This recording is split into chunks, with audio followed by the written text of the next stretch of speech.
Hello friends, welcome to Jenis cartoons. இன்னைக்கு நம்ம Naruto ஷிப்படன் லெவலில் எபிசோட் 391 தாங்க பார்க்க போகிறோம். கிட்டத்தட்ட 3 எபிசோட ஸ்கிப் பண்ணியிருப்போம். அதுக்கான காரணம் அந்த 3மே ஃபில்லர் அப்படின்னால ஸ்கிப் பண்ணியிருக்கோம். ஸோ வாங்க டேரெக்டாக அந்த வீடியோக்குள்ள என்ட்ரி ஆகலாம்.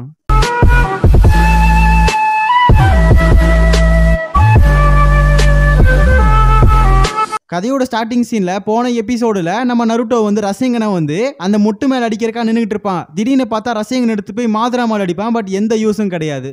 அண்ட் ஹாஷிராமா இந்த இடத்துல அவரோட வுட் ஸ்டைலை பயன்படுத்தி மாதுராவை லாக் பண்ணுவாரு. பட் இருந்தாலும் அவன் வில்லத்தனமான ஒரு சிரிப்பு சிரிப்பான். அந்த நிலைமையில கூட கட் பண்ணிட்டு ஒபிட்டோ தான் காட்டுறாங்க. அவன் பார்த்தா வந்து படுத்து கிடப்பான். பட் அந்த சமயத்தில் அவன் செத்து போயிட்டானான்னு எல்லாம் எதிர்பார்ப்பாங்க. ஏன்னா வந்துட்டு இந்த மாதிரி ஜிஞ்சுரிக்கில்ன்ட்டு டெயில் தி பீஸ்ட்டை எக்ஸ்ட்ராக்ட் பண்ணோம் அப்படின்னா அவங்க செத்து போயிடணும். பட் ஆக்சுவலாக 9 டைல்ஸ் எக்ஸ்பிளைன் பண்ணும். இந்த மாதிரி வந்து 10 டைல்ஸ் எக்ஸ்ட்ராக்ட் பண்ணுறப்ப அந்த ஜிஞ்சுரிக்கி சாவ மாட்டாங்க அப்படிங்கிற மாதிரி சொல்லும். அண்ட் கேடோ ஸ்டாச்சு இருக்கிறனால அந்த 10 டைல்ஸுக்கு வந்து திரும்ப அந்த லைஃப் ஃபோர்ஸ் அதிகமாக இருக்கனால ஒபிட்டோக்கு எதுவும் ஆகாது அப்படிங்கிறத 9 டைல்ஸ் சொல்லும். இதெல்லாம் எப்படி உனக்கு தெரியும்னு சொல்லி மினாட்டோ ஆச்சரியப்படுறப்ப சேஜஸ் ஆஃப் 6 பாத் தான் இந்த மாதிரி இந்த 10 டைல்ஸுங்கிறத தனித்தனியாக ஒவ்வொரு டைலாக பிரித்து செப்பரேட் பண்ணியிருப்பாரு. அப்போ அவர் உடம்புக்குள்ள இருக்க 10 டைல்ஸை வெளியே எடுத்தால் தானே அந்த மாதிரி பண்ண முடியும். வெளியே எடுக்கிறப்ப அவருக்கு எந்த பிரச்சனையும் வரல. ஆனால் அதுக்கு பதிலாக வந்து ஒரு கிட்டத்தட்ட சில காலங்களாக அவர் படுத்தே தான் இருந்தார். அதுக்கப்புறம் திரும்ப ரெக்கவர் ஆகிட்டாரு அப்படிங்கிறத 9 டைல்ஸ் சொல்லும். அண்ட் இந்த இடத்துல ஒபிட்டோவுக்கு எந்த பிரச்சனை இல்லை அப்படிங்கிறத கன்ஃபார்ம் ஆனதுக்கப்புறம் கக்காஷி வந்துட்டு ஒபிட்டோவை மினாட்டோவோட பொறுப்பில் விட்டுட்டு அவனும் ஃபைட் பண்ணுறக்காக கக்காஷி கிளம்பிடுவான். அண்ட் தலைவன் ஒபிட்டோ என்னத்தை தான் யோசிச்சுக்கிட்டு இருக்கான்னு பார்த்தா இன்னமும் ரென்னை பற்றி தான் யோசிச்சுக்கிட்டு இருப்பான். அதுக்கப்புறம் வந்து திடீர்னு பார்த்தா ஜுட்ஸு போடுற மாதிரி வந்து கையை வைப்பான். என்னடா ஏது அப்படின்னு கேட்குறப்ப நான் இந்த நகாட்டோ பையன், அதாவது இந்த துரோகம் செஞ்சான்ல, அவன் என்ன கடைசியில் பண்ணானோ அதை தான் நானும் பண்ண போகிறேன் அப்படிமா. வேற ஒன்றும் இல்லை, ரீபர்த் ஜுட்ஸு தான் போட போகிறான். இந்த மாதிரி நகாட்டோ கடைசியில் யாகிகோ வச்சு எல்லாத்தையும் கொன்னுட்டு, அதாவது கக்காஷியை கூட கொண்டிருப்பான். கடைசியில் எப்படி கக்காஷி உயிரோட வந்திருப்பான்? அந்த நகாட்டோ தான் வந்து அதாவது நருட்டோட வார்த்தைகளெல்லாம் கேட்டுட்டு திரும்ப எல்லாத்துக்கும் உயிர் கொடுத்துருப்பான்.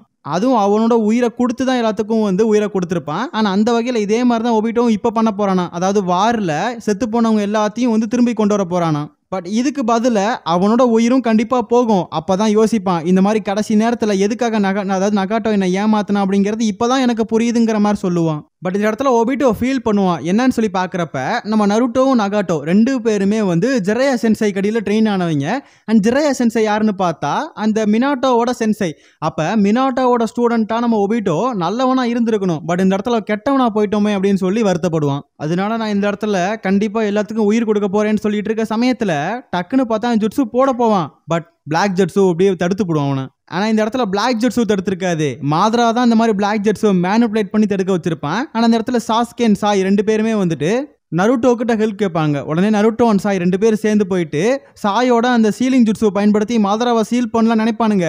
பட் அந்த இடத்துல மாதரா ஜாலியாக என்னமோ சொல்லுவான், இந்த மாதிரி நீங்கள் அந்த டெயில் டிபேஸ்லாம் வந்து செப்பரேட் பண்ணி விட்டீங்கல்ல, இப்போ அதாவது ஒபிட்டோ உடம்புலேருந்து எடுத்து விட்டீங்கல்ல, அது எனக்கு என்னமோ சாதகமாக போச்சு அப்படிங்கிற மாதிரி சொல்லிட்டு இருப்பான். அண்ட் சாயோட அந்த சீலிங் டைகர் வந்து எப்படியோ மாதராவை பிடிச்சி இழுக்க ட்ரை பண்ணும். கொஞ்சம் இழுத்திருந்தா வேலை முடிஞ்சிருக்கும். பட் இருந்தாலும் இந்த பிளாக் ஜெட் சூப்பா இவ்வளோ சும்மா இல்லாமல் ஒபிட்டோவோட உடம்ப ஃபுல்லாக மேனுப்புலேட் பண்ணி அந்த ரீபர்த் ஜுட்ஸுவை போடுவான். இதை தாண்டா அவனுமே போட போனான் அப்படின்னு கேட்டால் இவன் ரீபர்த் ஜுட்ஸுவை வெறும் மாதராவுக்கு மட்டும் போட போகிறான். அதாவது மாதராவை மட்டும் இவன் உயிரோட கொண்டு வர போகிறான். ஆனால் அதனால டக்குன்னு வந்து இந்த சீலிங் ஜுட்ஸும் அந்த இடத்துல போட முடியாமல் போயிடும். அவன் உயிரோட வந்துடுவான். அதாவது இப்போ அவன்கிட்ட சதை ரத்தம் எல்லாமே உண்மையான விதமாக இருக்குது. அதாவது உண்மையான ஒரு உருவமாகவே அந்த இடத்துல வந்துட்டான். அண்ட் திடீர்னு பார்த்தா மாதராவோட கண்ணு வந்து சுக்குநூறா உடையுது. அவன் முதுகுல பிளாக் ஃபயர் எரியுது. இதுக்கெல்லாம் காரணம் நம்மளுக்கு யாருன்னு தெரியும், அதே தான் சாஸ்கே தான் பின்னாடி இந்த வேலையெல்லாம் பார்த்துட்டு இருக்கான். அண்ட் இந்த மாதிரி அமத்ருஸை போட்டக்கப்புறம் இவன் பயப்படும்னு பார்த்தா இப்பயும் சிரிக்கிறான். ஒன்றும் இல்லை, இவன்ட்டு தான் ரெனேகன் இருக்குல்ல, அதனால அழகா எல்லாத்தையும் அப்சர்வ் பண்ணிக்கிறான். ஆனால் அதே மாதிரி வந்துட்டு சாஸ்கே கெட்டத்தில் போவானான்னு சொல்லி எல்லாருமே அவேர்னஸும் கொடுக்குறாங்க.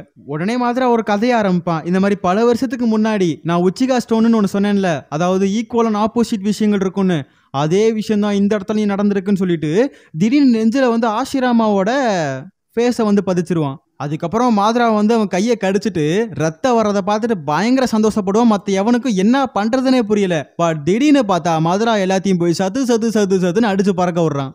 இந்த இடத்துல என்ன விஷயம் அப்படின்னா மாதராக்கு கண்ணே இல்லாமல் கண்ணை மூடிக்கிட்டு பயங்கரமாக ஃபைட் பண்ணுறான். திடீர்னு பார்த்தா மாதரா போய் ஆஷிராமாவோட கழுத்தை பிடிச்சி அவனோட சேஜ் சக்கரா எல்லாத்தையும் பிடிச்சி இழுத்துறான். அவ்வளோதான், இன்னும் எல்லாமே சுலபமாக போயிருன்ற மாதிரி மாதரா யோசிச்சுக்கிட்டு இருக்கப்ப சாஸ்கே திடீர்னு வந்து அட்டாக் பண்ணுவான். பட் அழகா கண்ணே தெரியாட்டியும் அசால்ட்டாக எஸ்கேப் ஆவான். அண்ட் சாஸ்கே விடாமல் வந்து அவங்க கூட ஃபைட் பண்ணுவான். இடையில வந்து கத்தி எடுத்து சொருகிடுவான். அப்போ தான் மதுரா வந்து சாஸ்கேவோட மாங்கி கியூஷரிங்கனை பார்த்துட்டு அந்த கண்ணு எனக்கு வேணுங்கிற மாதிரி கேட்பான். அண்ட் ஒபிட்டோ வந்து ரீபர்த் ஜுட்ஸுவை போட்டனால அவன் செத்து போய் கீழே விழுந்துருவான். அதுக்கப்புறம் நம்ம மினாட்டோவை போய் எடுக்கலாம் ட்ரை பண்ணுவார். பட் வந்து பிளாக் ஜுட்ஸு வந்து அது எனக்கு வேணும்னு சொல்லி அந்த பாடி அவன் வந்து கான்குயர் பண்ணிக்குவான். அண்ட் இந்த பிளாக் ஜுட்ஸு வந்துட்டு உயிரில்லா ஒரு பொருள் அப்படின்ற மாதிரி அவங்களாம் சொல்கிறப்ப வந்து பிளாக் ஜுட்ஸு ஏற்றுக்காது. என்னது நான் உயிரில்லாதவனா அப்படின்னு சொல்லிட்டு.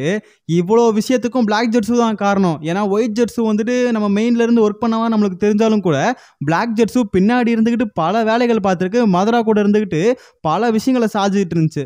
அண்ட் ஒரு சமயத்தில் பிளாக் ஜெட்ஸு வந்து கியோஜிரோ வந்து வெட்டி போட்டிருப்பான். பட் அந்த சமயத்தில் மாதரா தான் நீ போய் வந்து ஒபிட்டோ உடம்ப கான்குயர் பண்ணிக்கோ, நம்மளோட பிளான் முடிஞ்சோடனே ஒபிட்டோவோட உடம்ப கான்குயர் பண்ணிக்கோன்ற மாதிரி வந்து சொல்லியிருப்பான். ஆனால் அது வரைக்கும் அவன் அந்த 5 காகேஸ் கூட சும்மா வந்து கிரிக்கெட் விளாண்டுருக்கான். அவன் ஒன்றும் சண்டைக்குள்ளே இறங்கலை, சும்மா கிரிக்கெட் விளாண்டுருக்கான், அவ்வளோதான். அந்த 5 காகேஸுமே கதை வந்து கந்தலாயிருக்கு அந்த நிலைமைக்கு. அண்ட் இதுலேருந்து என்ன தெரிய வருது அப்படின்னா, நம்மளோட ஒபிட்டோவை மதுரா உயிரோட இருக்கப்ப யூஸ் பண்ணிக்கிட்டான், செத்தக்கப்புறம் பிளாக் ஜெட்ஸ் யூஸ் பண்ணிக்கிட்டான். ஆக மொத்தம் எல்லாம் அவனை யூஸ் பண்ணுறதுக்கானே வச்சிருக்கானுங்க. அண்ட் சாஸ்கே வந்து விடமாட்டேன்னு பிடிச்சி இழுத்துக்கிட்டே இருப்பான். பட் வந்து பிளாக், அதாவது அவனோட ஃபயர் ஜுட்ஸோ போட்டு விட்டு அழகாக எஸ்கேப் ஆயிடுவான். அப்போவே ஆஷிராமாவுக்கு புரிஞ்சு போச்சு இவன் ஃபுல் ஸ்ட்ரென்த்தை வந்து ரெக்கவர் பண்ணிட்டான் அப்படின்னு. அண்ட் அதே மாதிரி மாதுரா இன்னும் பயங்கர பவர்ஃபுல்லாக மாறிட்டான். ஆனால் அதே மாதிரி ஒரு ஷினோபியை பிடிச்சி அவன் இருக்க 9 டெயில்ஸை உறிஞ்சி நம்ம சாஸ்கே கையில் வந்து குத்திருப்பான்ல, அதை அழகாக சரி பண்ணிக்கிறான். அப்படியே மேலே பார்த்து எல்லா டெயில்டு பிஸ்கெட்டையும் அடுத்து உங்களால் தான் தங்க பிடிக்க போறேன்ற மாதிரி சொல்கிறதோட இந்த எபிசோட முடிக்கிறாங்க. இந்த எபிசோட் எப்படி இருந்துச்சுன்னு சொல்லி மறக்காம கமெண்ட் செக்ஷனில் சொல்லுங்கள். ஓகே ஃப்ரெண்ட்ஸ், நெக்ஸ்ட் எபிசோடில் மீட் பண்ணலாம்.